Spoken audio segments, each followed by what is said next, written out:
FullCircleInsights.com.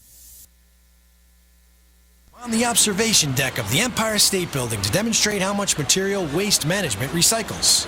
As North America's largest residential recycler, last year alone, Waste Management recycled 12.9 million tons. How much is that? Let's do the math. Carry the 6.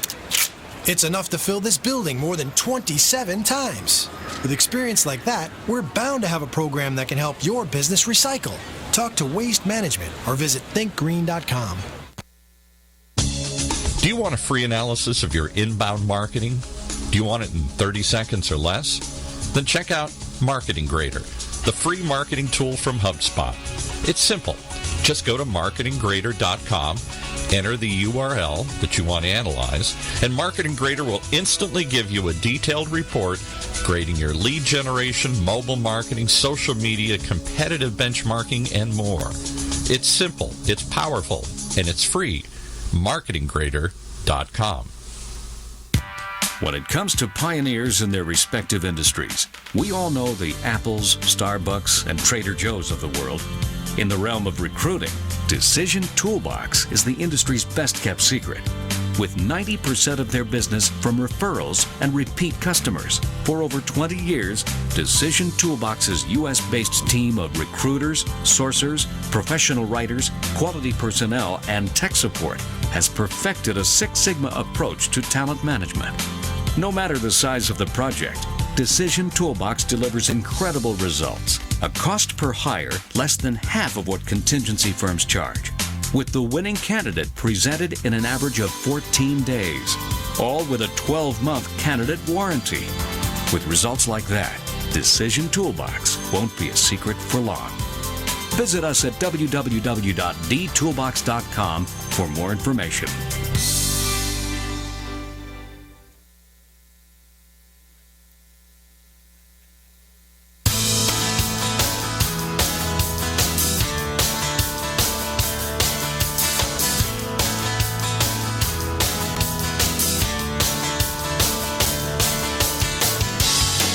It's time again for the one show that takes a look at business from a different perspective, the coaching perspective, with Master Certified Business Coach Doug Gfeller.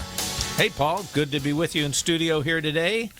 I'm Doug Gfeller. I'm a Master Certified Coach by the International Coach Federation, and I've been coaching business owners, senior executives, and their teams for 20 years, helping them to clarify their objectives and reach their goals. If you'd like to know more about my coaching services, just go to my website, thecoachingperspective.com. Well, we have a fascinating topic and a wonderful guest today. Our topic is human trafficking. It's everybody's business. Whoa. And our guest is Brenda Wells, who is the founder and director of I-5 Freedom Network, a corporate response to end human trafficking. And we'll get into all of that in just a second. But Brenda, welcome to the Coaching Perspective Radio Show. Thank you so much for having me. Oh, I'm fascinated to have you. I had the opportunity to run into Brenda at the Orange County Speakers Networking meeting, like so many of our past guests, and I really appreciate you coming up and explaining to me what you did and what you do. And this is one of those topics I know nothing about it. You gave me a 2-second synopsis, and I thought I needed to learn more about this. So yeah, it's a dubious pleasure to be able to come here and talk to you about this. I mean, it's clearly a difficult topic, but it's one not many people know about it. So the opportunity to share the word is what I do. We're in the awareness component of spreading opportunities to fight in human trafficking. Okay.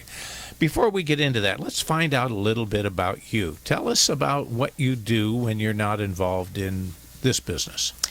I'm a corporate trainer with Dale Carnegie, and so I work with them using all of their fabulous techniques and tools to reach businesses on human relationship development for all kinds of different business scenarios. I also have 3 kids, teenagers, 2 going to college and 1 in high school. And then my husband is a helicopter pilot currently in Afghanistan. Ooh, I hope he's doing well. He is, yeah. Is he scheduled to come home soon? He'll be home this month. Yeah. Oh, wonderful. Yeah. And she says that with a great big smile. Yeah. It's been a long trip. Oh, well. How does your work with Dale Carnegie relate to what you're doing now? Did it have anything to do with getting into this project? Only incidentally. So when I started pursuing work with Dale Carnegie is about the same time I started pursuing how to get engaged in the fight against human trafficking. And my nonprofit, the I-5 Freedom Network, is ostensibly a training organization. And so what I've learned through Dale Carnegie and the training that I do there definitely translates well to the training I do with the nonprofit. We engage businesses on how to identify and report human trafficking, both labor and sex trafficking, as it may occur in their particular sector of business. Okay, so that's how you got into it. And just before we leave that topic, Dale Carnegie, I mean, come on. That book has been around for so long, and it's still relevant? Yeah, it is still relevant, and it's actually over 115 years old as a program. Yeah. And it's still going strong. They've rebranded a lot of their language and their tools for the corporate audience, and a lot of the language and things we do are all for that. Okay, good. Well, look, it's wonderful to have you here. And one last question before we get into today's topic, and we ask all of our guests this. What's your guiding principle? You must do something. You must do. Oh, I can see that fits in well. Yeah. So in terms of both of those things, it's about trying to make a difference in people's lives one way or the other. I think the common denominator between the Dale Carnegie and the I-5 Freedom Network is my passion or interest in engaging people in an educational sort of environment. And to get the part of the aha moment and be a part of that is exciting and a value for me. Okay. All right. So let's just jump right in. Give us a little thumbnail of what, when we say human trafficking, what are we talking about? What is the issue? Well, it's a global problem. It's the fastest growing global illicit crime. I think if it hasn't taken over drugs, it's about to. It's already exceeded illegal arms trade as far as a global illicit industry. Makes about $150 billion a year. That number comes from the International Labor Organization.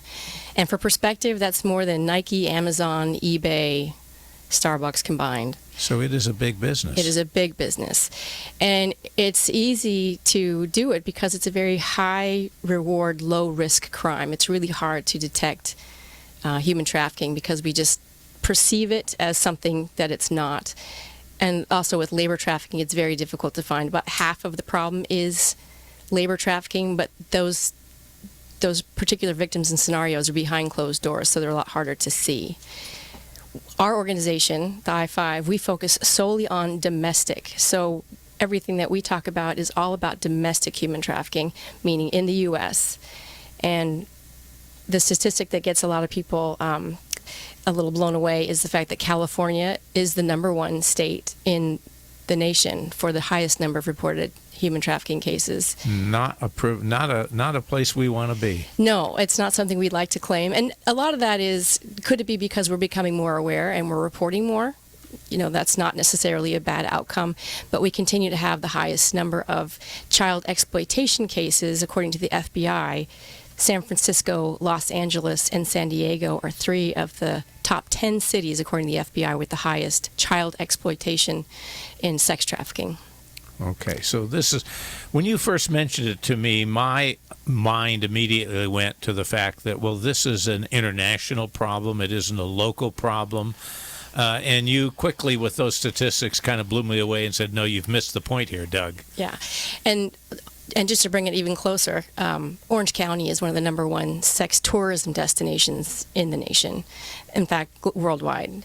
And a lot of it has to do with the Anaheim resort area, where there's a lot of business conventions and sporting events, because sporting events is a opportunity for a lot of sex trafficking to take place. Okay, I'm totally ignorant of this. When you talk about sex tourism, what are we talking about there? It means people are coming here away from their home in hopes to get a date or engage in prostitution through pimps and online advertising services. And they come here, so they're away from home. So they're not living here. They're just engaging in it here. Okay. And in terms of definition, you mentioned sex trafficking, and then you mentioned labor. Yeah. Trafficking, I don't know what that... Labor trafficking takes place in the terms of, this is where it's primarily a foreign issue, but happening in the U.S., where false employment agencies will go overseas and they'll particularly prey on companies, or countries rather, that have had a disaster, and there's a lot of people, a lot of poverty, and they're looking for work, and they'll promise them jobs here in America in a restaurant or hotel, something in the hospitality industry, and they will bring them here, and then they will confiscate their papers and withhold their earnings. And oftentimes they will also threaten their safety or their family's safety back home, which is what keeps them in place. They're also labor trafficking more than sex trafficking. They are controlled physically in terms of where they're held in place. Yeah. Okay, that's the one that I probably see more of on evening television and programs. But frankly, the sex trafficking, it's sort of a hidden underground sort of issue, isn't it? Well, it is only if you're not looking for it. Guilty. Yeah. A lot of what we think of in terms of sex trafficking, we are putting in our normal mindset or picture of prostitution. And really, the current model for prostitution is really trafficking. If there is an individual out there who is, using their body to make money on their own, and they're choosing their clients and they're keeping their money, well, that's prostitution, and that's different from what we're talking about. Oh, okay. Prostitution is still illegal, but just like in the open market, the smaller businesses quickly get taken over by the larger organizations. And in this particular case, we're talking about pimps who will quickly conquer any individual, and there's actually a lot of competition. They have a very strategic and unwritten business model that works within that culture. So there's how they get their girls and their boys, and how they work the streets, and how they advertise online is all based on a culture of awareness and understanding that exists within them. And the individual prostitute no longer stands a chance. She'll probably be bullied out or forced out or sucked in. But you say that we're not talking about prostitution, we're talking about trafficking. We're talking about forced prostitutions. Okay. So these are primarily girls, but boys are a big part of the problem, a big part of the large victim population too. But they are being forced to engage in prostitution. They don't get to choose who their clients are, and they are keeping none of the money. And oftentimes, more often than not, there's a lot of physical and emotional and psychological abuse involved in the relationship. Okay. So can you sort of tell us, do you have any stories or examples of the trafficking so we know exactly what we're talking about here? Yeah, here's one a lot of people can relate to. And one of the things that's happening is that gangs are switching their commodity from drugs and guns to humans, because it's not illegal to have a girl in your car. Of course, it's illegal to have drugs and, guns in your car. So that's a lot easier for them to get away with having a girl that they're controlling in their vehicle, for example. But so there's recently in Oceanside, I think it was, the case was brought up in 2012, but only finalized in 2014 or 2015. But it was a gang enterprise. They called themselves the Enterprise, and their motto was red plus blue equals green. Okay. And so what that means is red plus blue, rival gang colors. All right. Okay, so these are gangs who would sooner have shot each other than work together, but realized that if they came together and created a trafficking or a prostitution ring, they would make green money. So these two rival gangs came together, red plus blue, to form the Enterprise, which was money. And they were operating out of a hotel in Oceanside, right there by the pier there, out of a hotel. And in this particular case, the hotel owner was complicit in the activity. In exchange for cash payments and higher room rates, they would give this gang operation rooms out of the way and would alert them if police were coming and kind of shield them from exposure. The sad thing was that these kids, the girls that they were using, were being recruited right out of the high schools and the middle schools. And they were even going to school during the time that they were being trafficked. So they're not confined and locked up, and No. They're brainwashed basically into this? Yeah, when we think about these girls being forced into, you see all these pictures about human trafficking, about girls in handcuffs and chains. It looks nothing like that. It's a lot of psychological warfare going on, and if you can imagine what conditions of domestic violence keep women and children from turning against their abusers, very similar sense of connection and sense of family, as perverted as it is, exists here. And in this particular case, these girls that were being recruited and trafficked out of high schools, and they were still going to school each day, not each day, but they were still engaging in their schools. It was actually a teacher who noted something. She saw that all of a sudden these girls who were coming to school had much more expensive accessories and clothing, and were really just changing their attire. But they were also showing up with bruises and marks of abuse. And it was a teacher who tipped off the FBI, who then they started the investigation, and they were the ones who broke open this prostitution ring out of Oceanside. Okay, all right. Well, that gives us a much clearer understanding of what we're talking about. It still is difficult for me. I've never been aware. I've never seen this. I haven't talked to anyone who's seen it. Yeah. I haven't talked to anyone who's been a victim of it. So it's sort of like, well, does this really go on? Is it really as big an issue as you're saying? And the answer is yes. It is. And what's even scarier is a lot of the problems are happening, through the use of social media. And kids are being exploited and trafficked without ever leaving their bedroom and without ever meeting the person who's trafficking them. And the way that works... Yeah. Now, okay. Yeah. So the way that works, we'll use an example of online gaming, where kids are... these internet-connected games where players are connected with strangers on the internet through the gaming. Sure, through teams. Yeah, exactly. Yeah. And so you don't really know who you're talking to, but what's interesting, and I found this from an actual gamer, that there's a real true sense of connection and team and trust that exists when you make online gaming friendships. They really feel like there's a family there. So there's an immediate sense of trust that exists, which is sad, because although it can actually happen, there are definitely predators out there too. And so they'll come in as representing as a girl, probably, to a teenage boy, saying through the gaming relationship, and start a relationship, connection, and an interest, and send a picture or two of herself, a compromising picture, and say, hey, why don't you send one to me? And then when they do that once or twice, fine. But when they decide that doesn't feel good and they don't want to do it anymore, then they get challenged, and they say, if you don't do this, we'll send all your pictures to everyone you know on the gaming site. And then they use those pictures for porn, and then they keep reusing these images over and over again. So that's one way that it happens. And an actual story right here out of Orange County, I think was Lake Forest. There was a high school coach, his name was Zachary Reeder, who had made friends with all of his players on Facebook. And he created a spoof account, is what it's called, when they anonymize an individual, of a young woman who made friends with all of the players. Okay.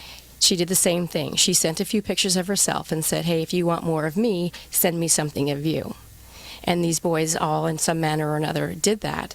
And once they, again, tried to back out of it, the threat was, if you don't keep doing this, we're going to post these pictures everywhere on your social media page.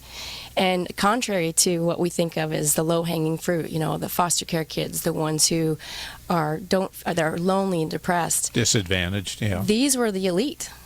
These were the kids whose status was actually now working against them, because now they had a lot to lose.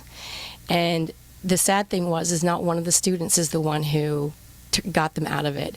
A mother came across an exchange that got her suspicious and looked into it, and that's what revealed this high school coach. I think he was indicted on 36 counts of exploitation and pornography with these players.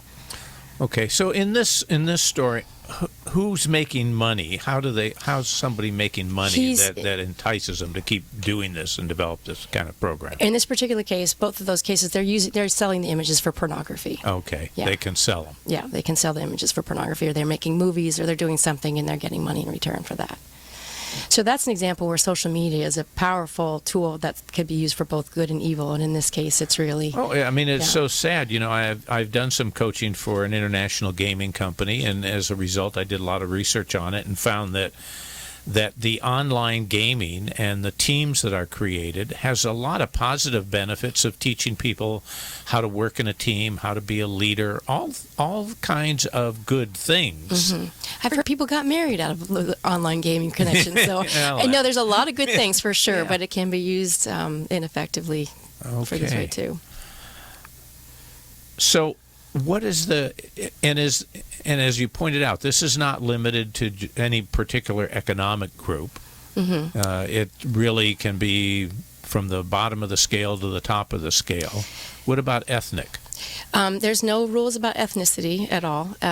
It is true about 70 to 80% of kids who are rescued out of the life, that's what it's called. It's called the life, out of human trafficking. 70 to 80% have had some experience or exposure in the foster care system.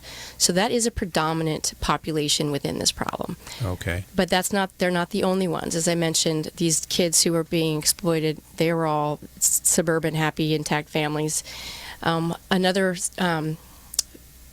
story that really tends to put the stereotype on its end is about this woman named Rachel Thomas. She's actually from Pasadena, and she was going to school in Atlanta, to a really popular college area out there, and a gorgeous woman who was approached on the dance floor to become a model. And at first she said no, but then another girl came out and said, you really should give this guy a chance. He really knows what he's doing. And so she did look into it, and it was all legitimate. She made some music videos. It looked just like what you see on TV, all of the hair and the makeup and the activity and all that sort of stuff. And he hired her, and she went to work for him and started to see things not going quite as she suspected, started witnessing some violence and some other strange things that she knew that this was not actually a good scenario.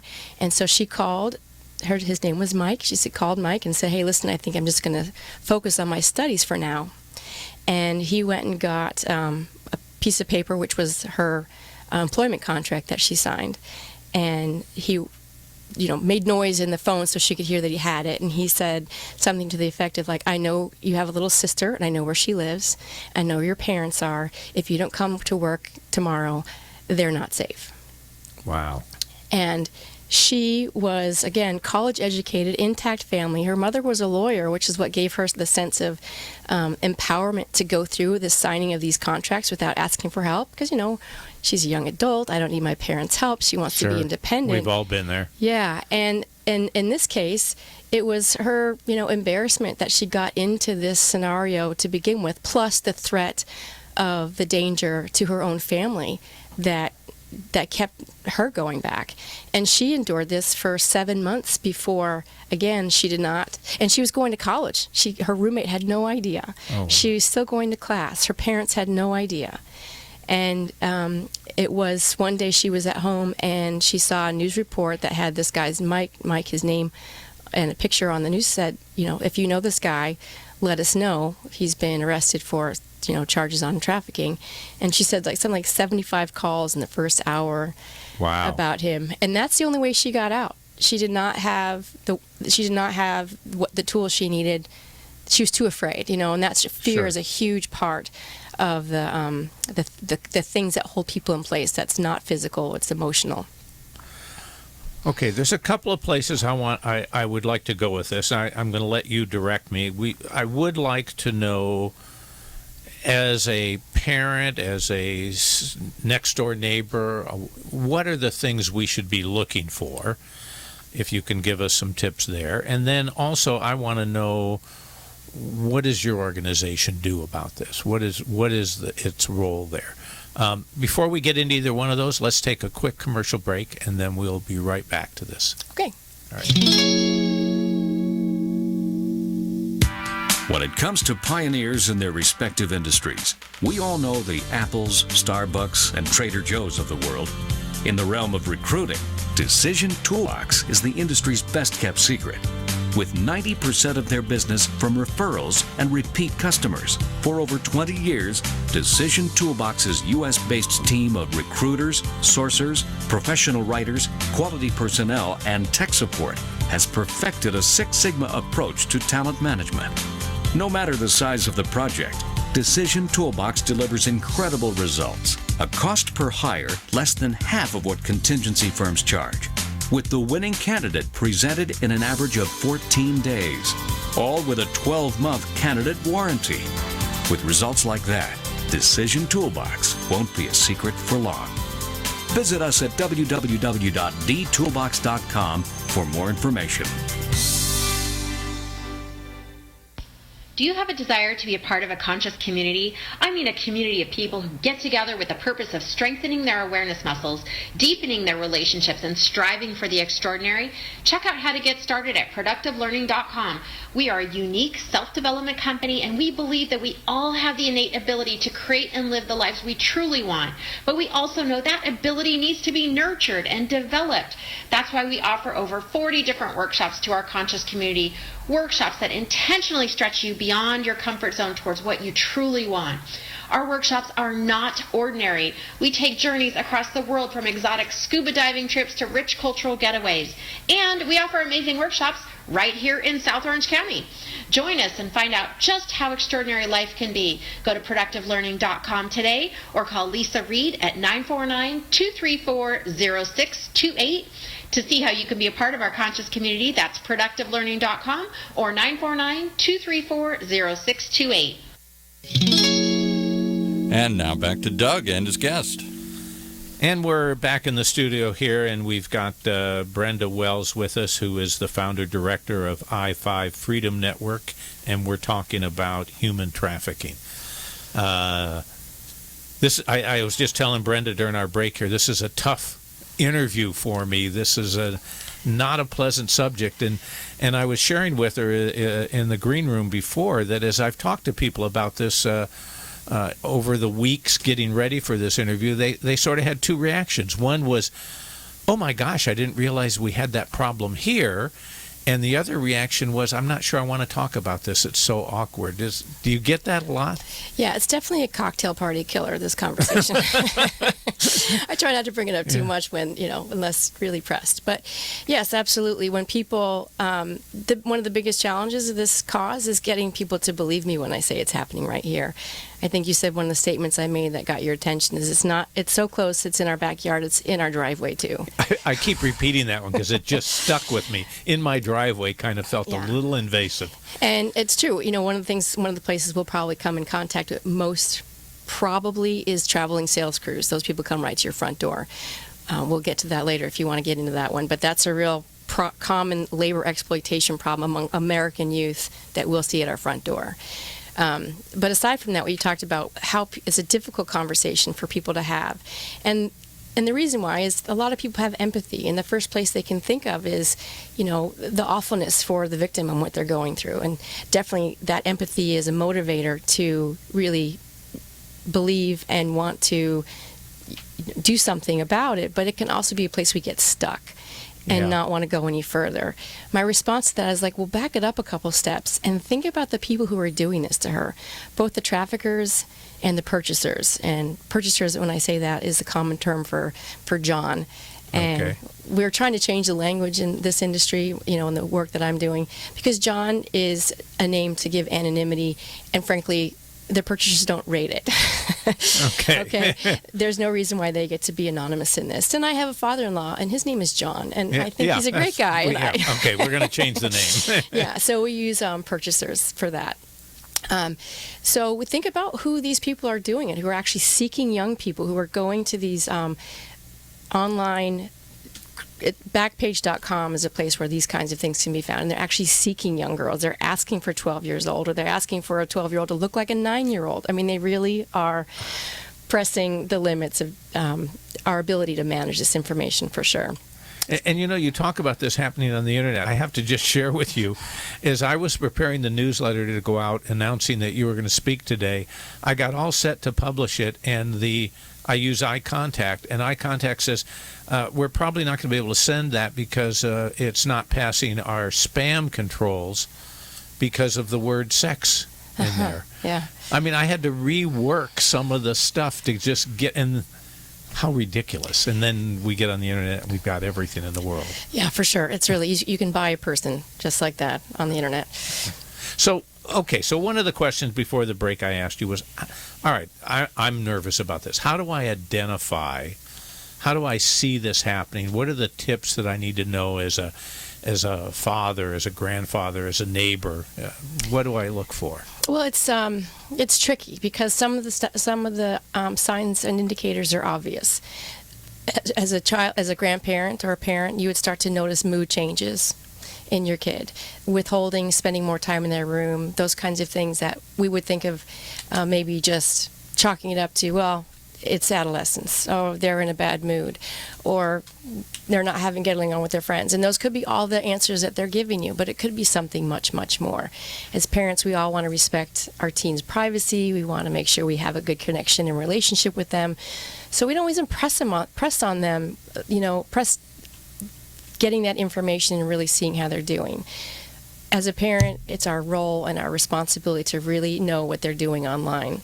I never suggest abandoning it altogether because we will lose our kids. We have to let them know that we understand this is a part of their landscape now. It just is. Learning how to be safe by certain controls. But aside from that, back to your question. So just a change in mood, a change in behavior, markings, change in clothing, those kinds of things that you might notice. Talking a lot about a person that you've never met before, really getting hyper-focused on a particular relationship is a big red flag. In terms of an online person. Then, in terms of a neighbor, that's interesting too. You probably see same thing in the kids if they're being exploited for sex trafficking, but domestic exploitation in terms of labor trafficking is something we'll see here. A big case a couple years ago, Shaima Hall was pretty well known. She was bought in Egypt, sold to an Egyptian family by her parents, and brought over here and lived in a gated community in Irvine and lived there for several years.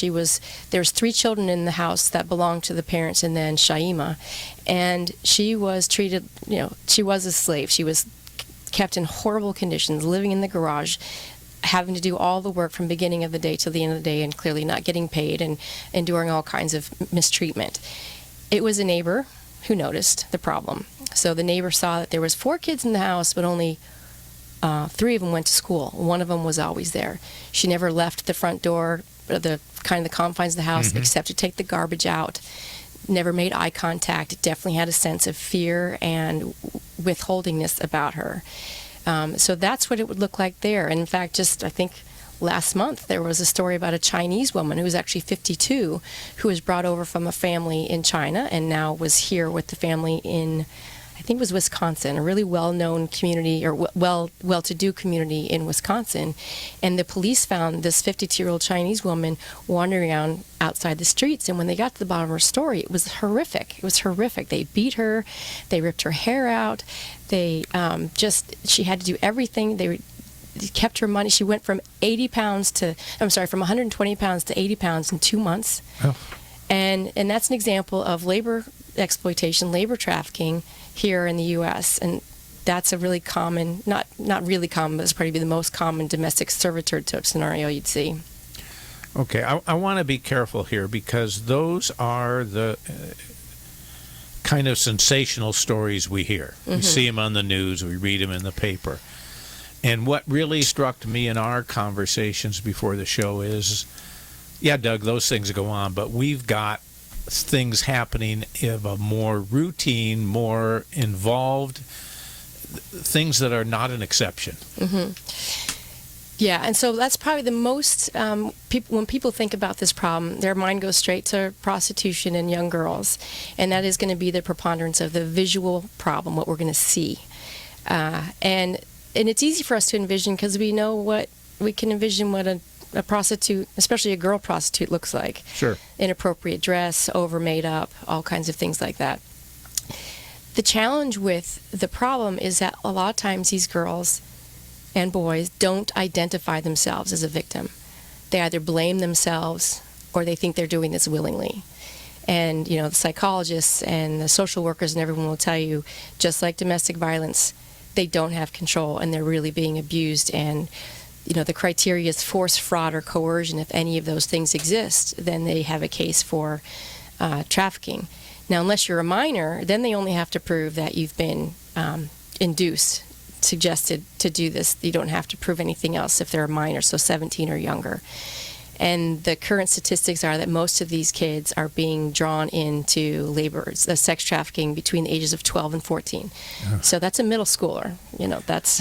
I like the correlation that you make with domestic abuse or violence. I mean, because we're all aware of, usually it's a woman, it could be a man, of situations in a marital environment where the one person is so subservient they're afraid to speak up and they're abused physically, mentally, whatever.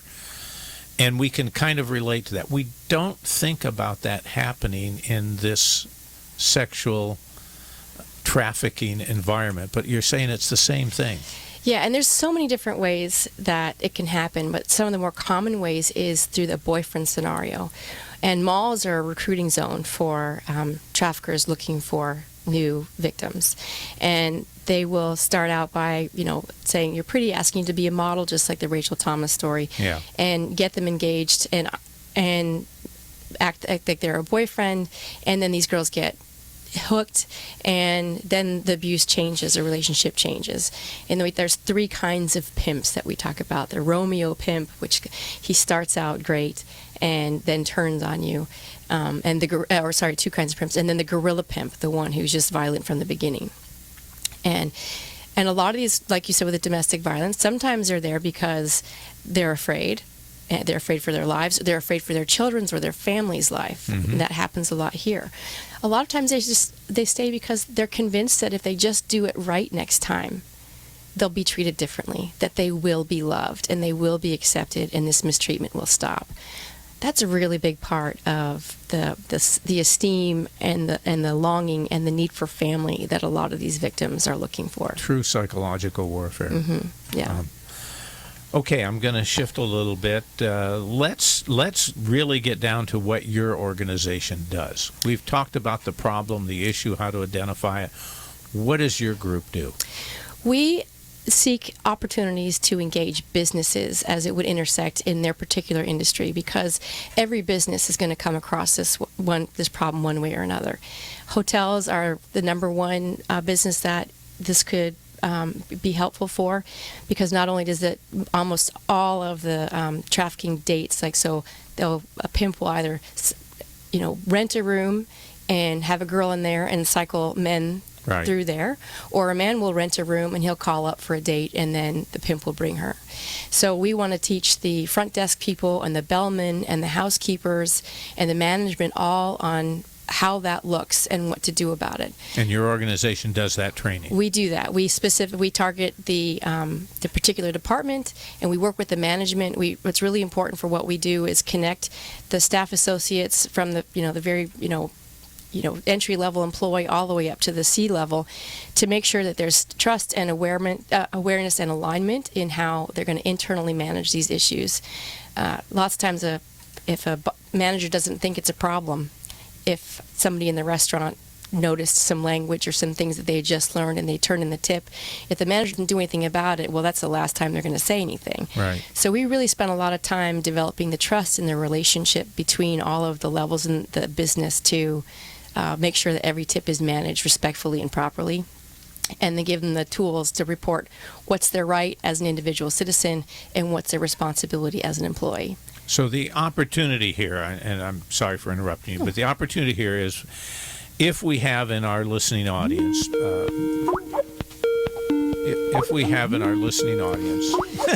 Somebody's calling in right now. They're calling in.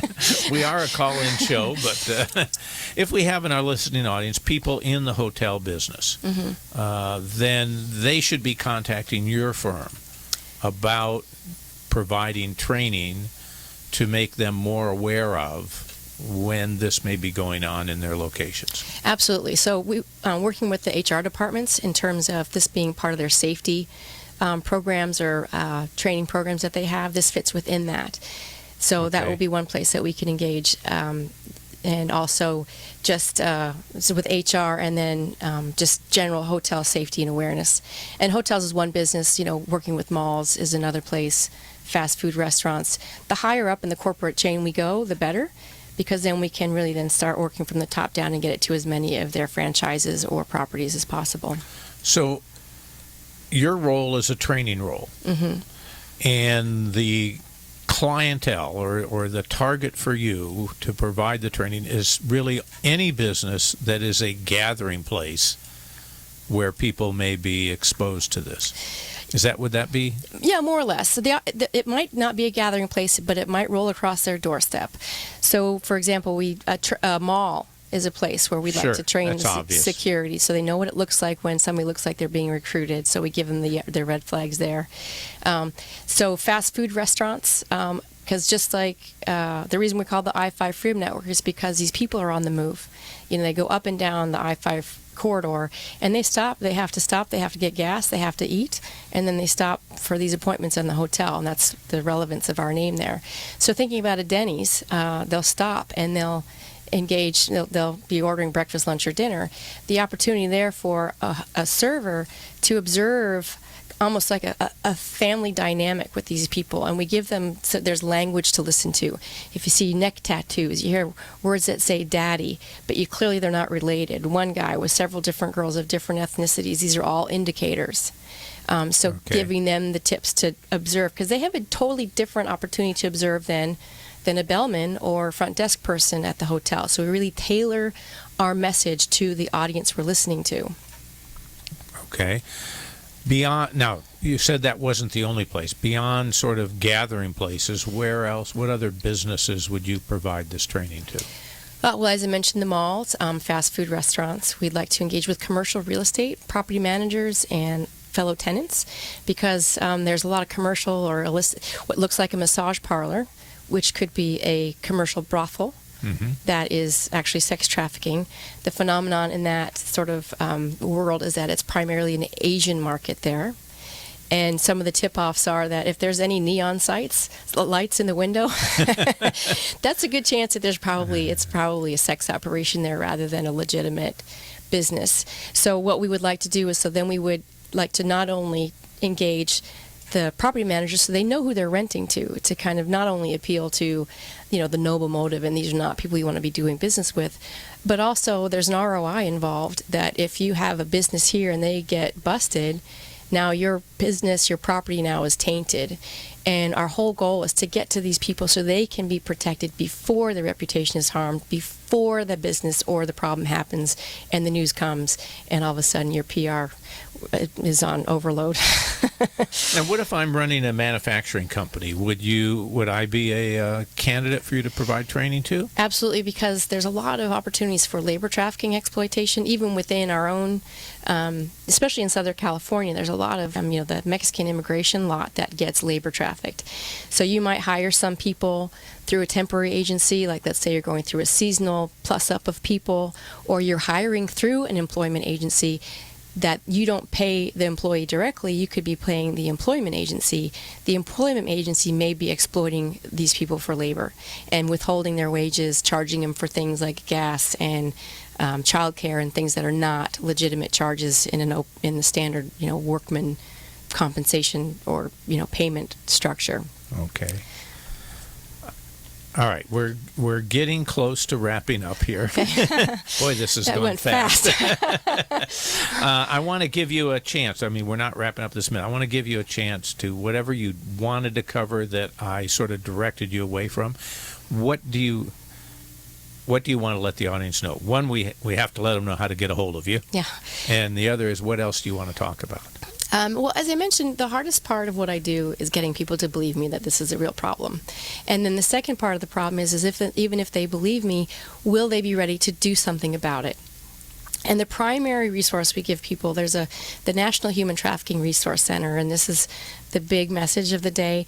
If you're listening and you want to do something, please write this number down and put it in your phone. It's 888-3737-888.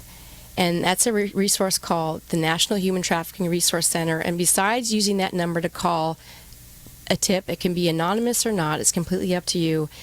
The website itself is a fabulous resource if you want to learn more. Okay, now the number is for the National Human Trafficking Resource Center. Okay. And it's nhrtc.com or .org. You'll be able to find it. And they have great resources. A lot of statistics I have come right off that website. The reason why the phone call is important is because they are a statistical compilation of tips throughout America. And again, this is focusing on the U.S., so all of their stuff is U.S. related. Good.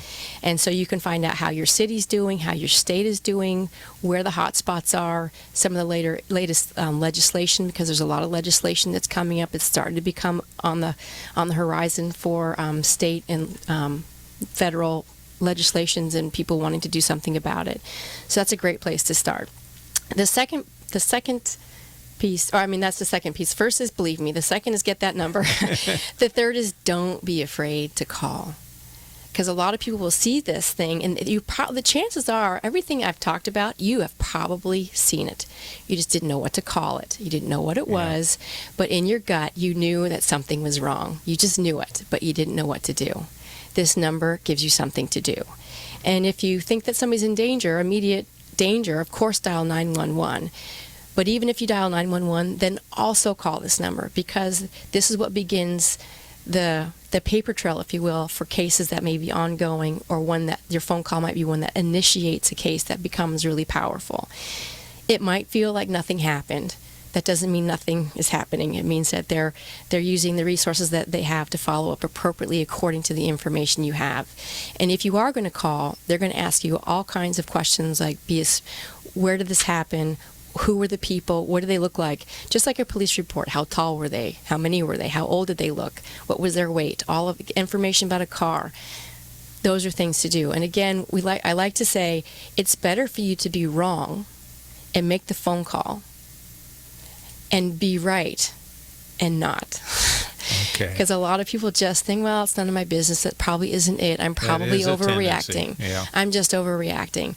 But even if you call the number yourself, they will tell you, please call. Please call. Well, I think I'm going to put that in our podcast, but that is a great idea. Put this in your phone. Have it there available. It's sort of like we drive down the highway, we see an accident.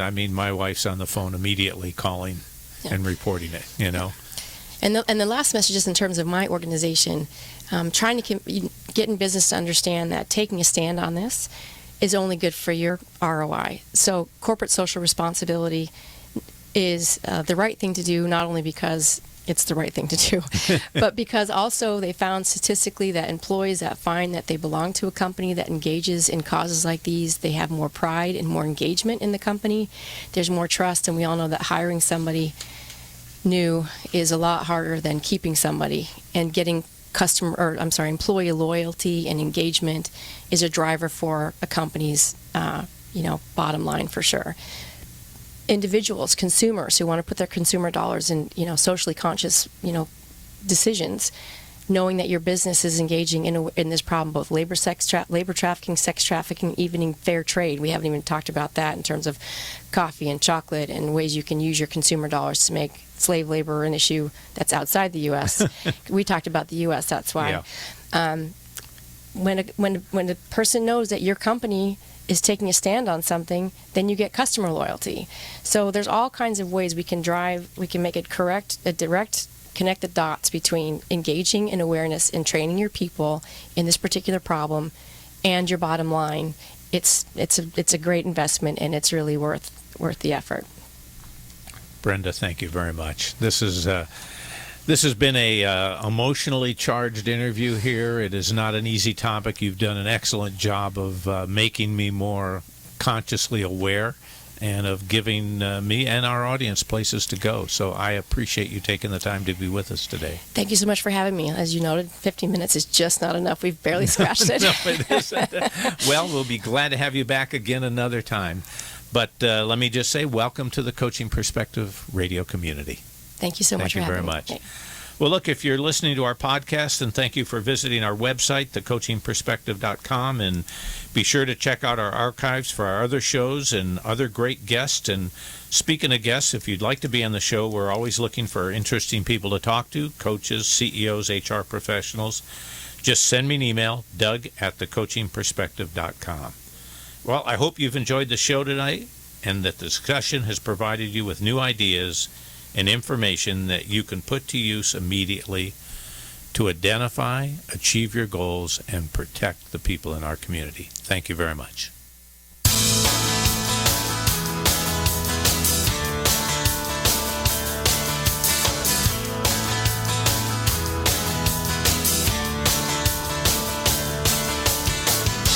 You've been listening to the one show that takes a look at business from a different perspective, the Coaching Perspective, with Master Certified Business Coach Doug Gfeller.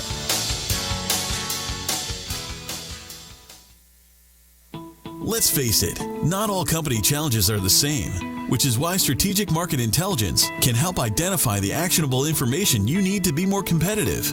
Gain a better understanding of your brand, competition, best prospects, or new product opportunities to generate greater revenues in 2015. Call 949-357-9547 or visit www.strategicmarketintelligence.com.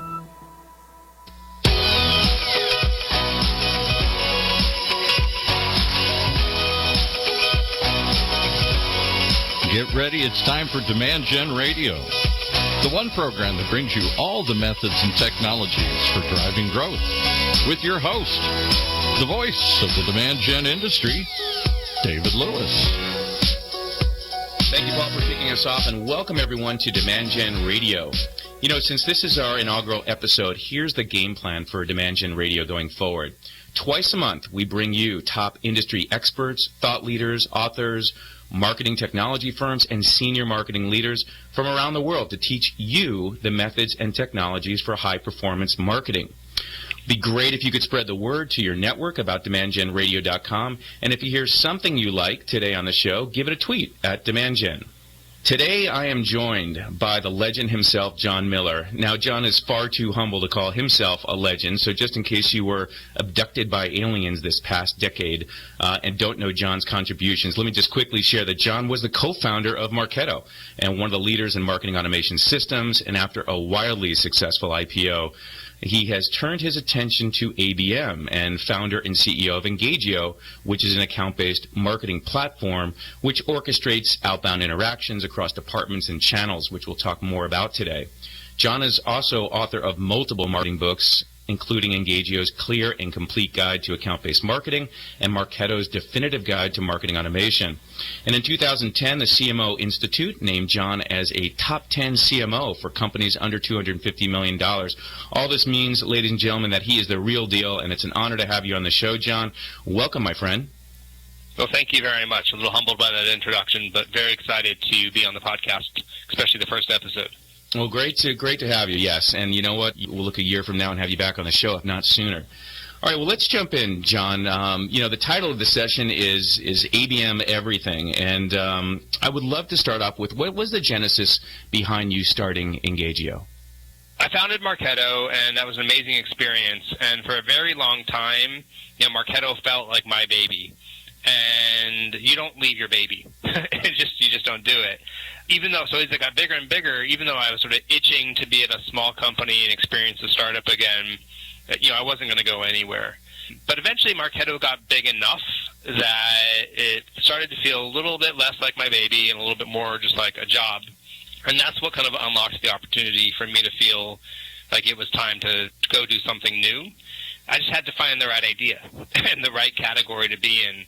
And I wanted something that was a big enough problem that you could build a big company around it, but also something that wasn't being solved, and I thought, and frankly, couldn't be solved by the current generation of marketing platforms. Right.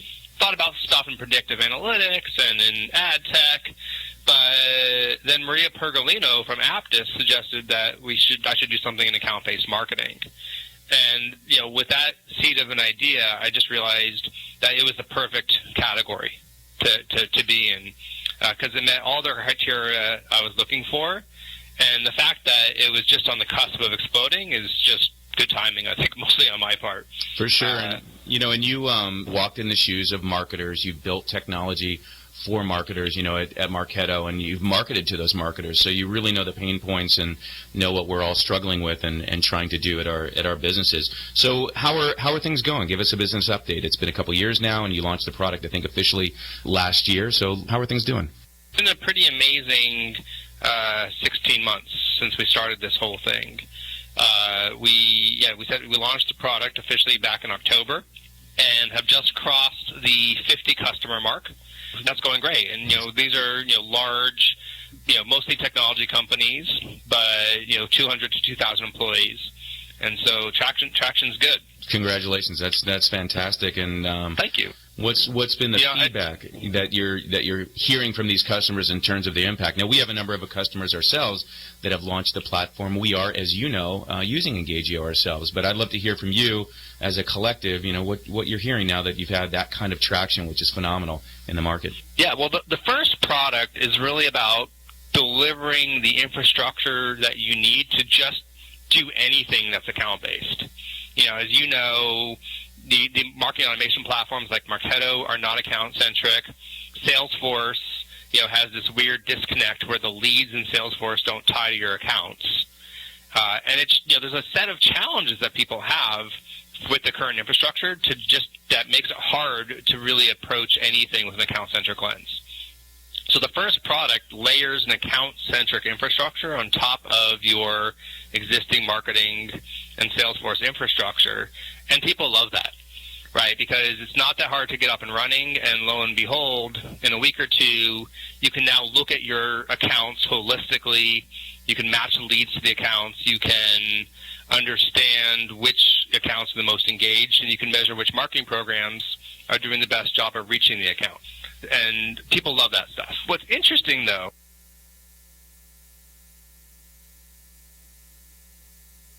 at least that product, and then as we started thinking about kind of the opportunities for the next product and where we want to go with the category, our customers just kept talking about they wanted to not just analyze, but they wanted to do, right? They wanted to reach out to target accounts. Right.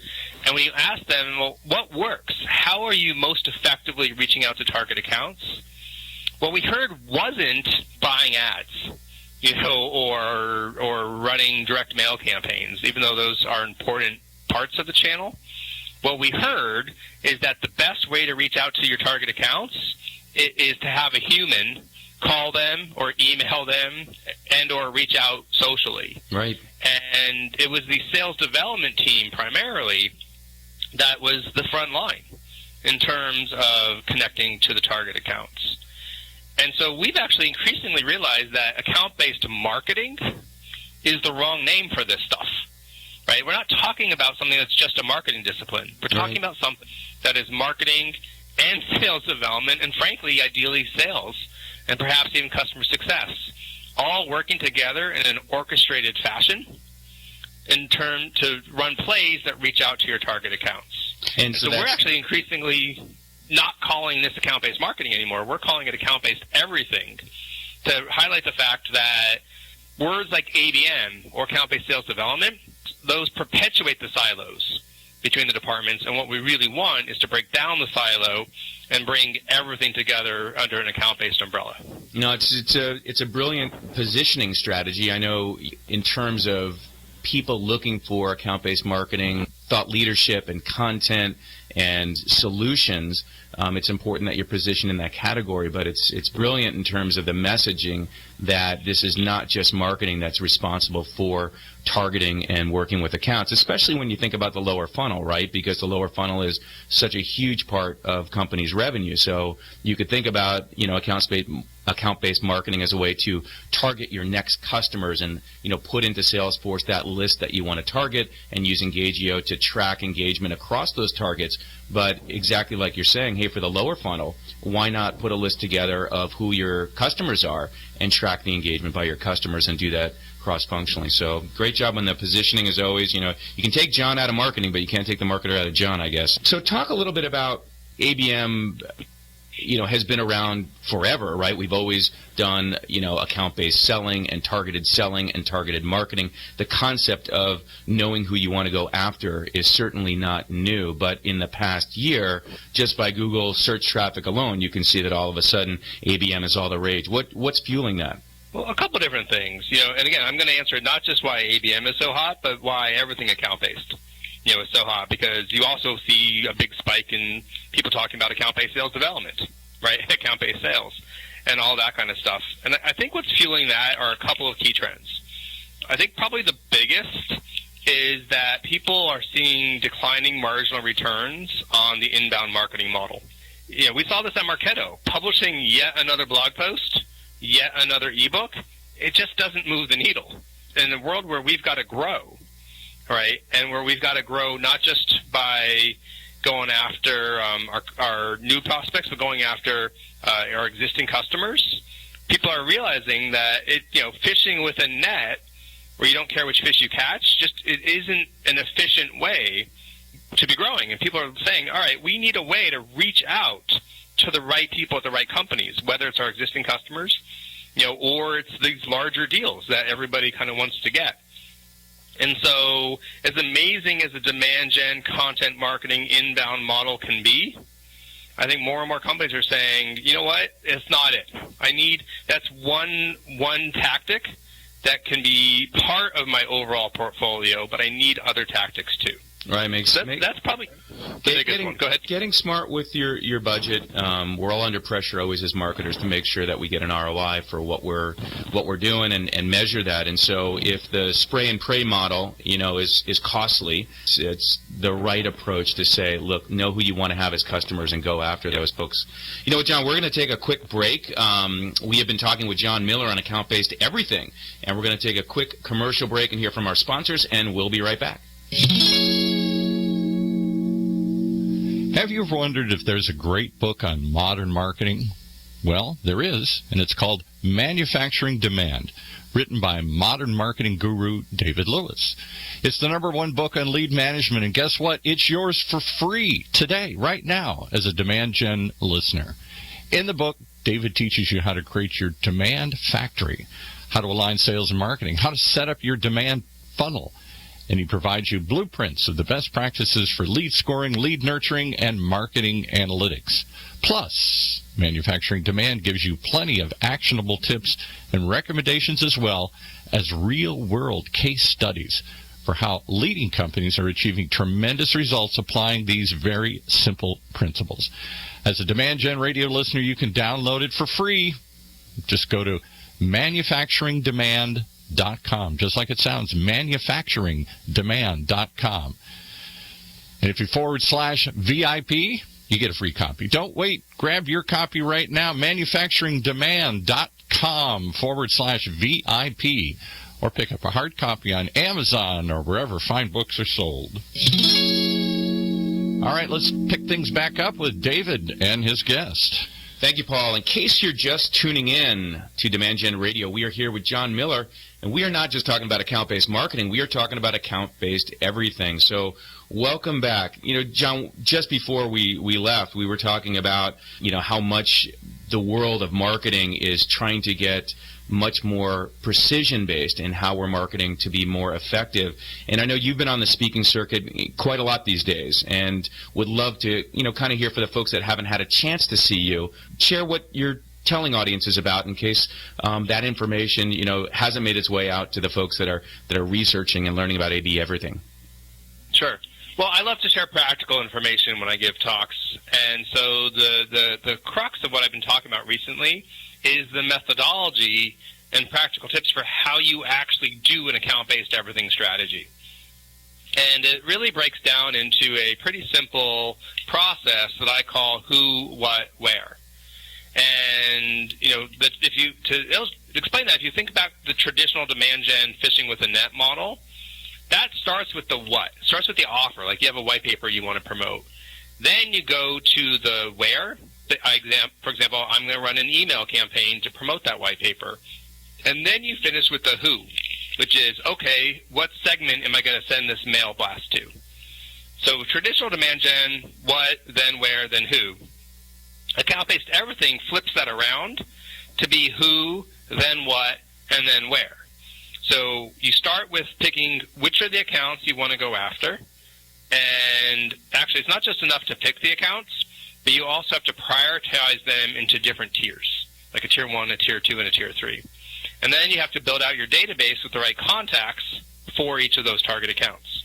You're not waiting for them to come to you. You're reaching out to them. You obviously have to know who they are for each of your ideal buyer personas. Step 2 is the what. You're going to reach out to these people. You're going to knock on their doors. You'd better do that in a way that's relevant and resonant. The worst thing you can do is send a target account, a key person, a target account, a generic templated message. Right? It's so easy for them to hit the spam button. You've got to find a way to increase your odds, and you do that by having research and then being relevant when you reach out to them, and then personalizing your interactions. Right. Now, the reason I talked about tiers a second ago, tier 1, tier 2, tier 3, is because obviously your tier 1s will get the most research and the most personalization. Tier 2, a little bit less. Tier 3, light research and personalization. And then the last step in the where process, these are all the tactics and channels that you can use to reach out to the accounts, whether it's SDRs doing email and phone and social, complemented by marketing with ads and direct mail and events and so on, and then even touches from your executive team. And what you need to do is put together what we call plays. And a play is all about orchestrating across all your departments and across the channels your outreach to all the different people at the target account. And that's the methodology of the who, the what, and then the where. And then you obviously have to close the loop to measure what's working. And measurement is all about focusing on quality of the relationship and not just quantity of things like number of leads and number of interactions. So that's what I'm passionate about talking about today. Yeah, and it makes sense. You know, it's a no-brainer that we should be targeting our marketing, right? So you're saying the plays. So